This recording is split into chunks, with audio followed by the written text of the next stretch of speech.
Okay, year 12. The second contribution you're looking at with John the 23rd is related to Vatican II. So we had Vatican II, we had a bit of a chat about Vatican II and how his leadership inspired it. Now we're going to have a look at the documents that came out as a result of Vatican II. There's thousands of documents, we're not going to look at all of them.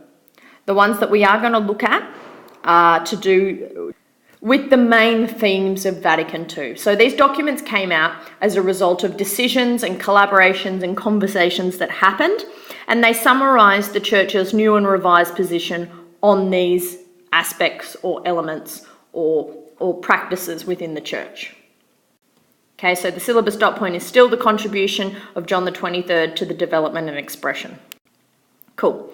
There were heaps of documents that came out of Vatican II, but we're going to look at the Decree on Ecumenism, the Constitution of the Sacred Liturgy, and the Declaration of Religious Freedom. These three really summarise the main changes that came out as a result of Vatican II on a practical level.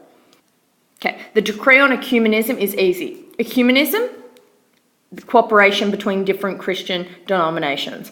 The Decree on Ecumenism basically established the concept and responsibility of ecumenism in Catholicism.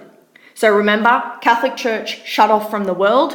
All of a sudden, we need to cooperate and be a part of society, which means we need to cooperate and be a part of the Christian community.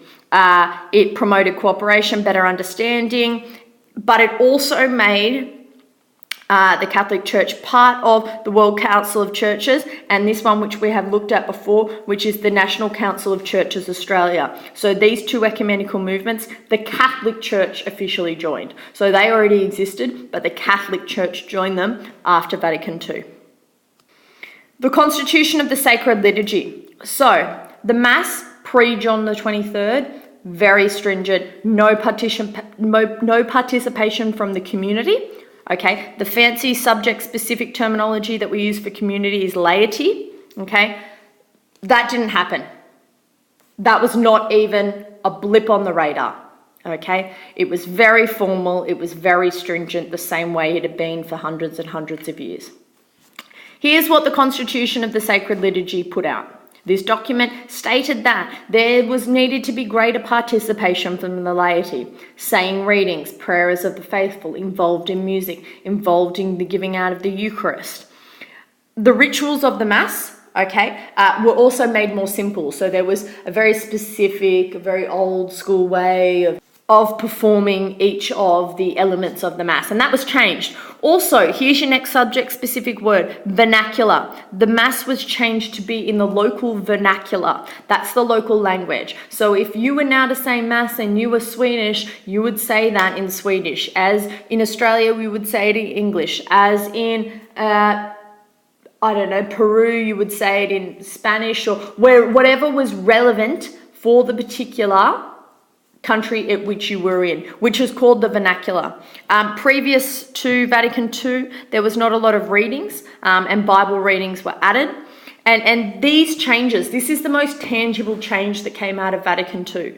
This is the most easily measurable change, and it's the huge changes to the liturgy.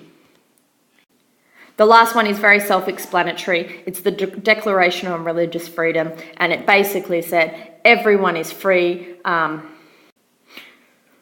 from coercion they are free to believe in what they want and practice what they want. And it's really looking at cooperation amongst the rest of society and other faiths. So Declaration on Religious Freedom, I'm hoping you can see the parallel, is really put towards interfaith dialogue.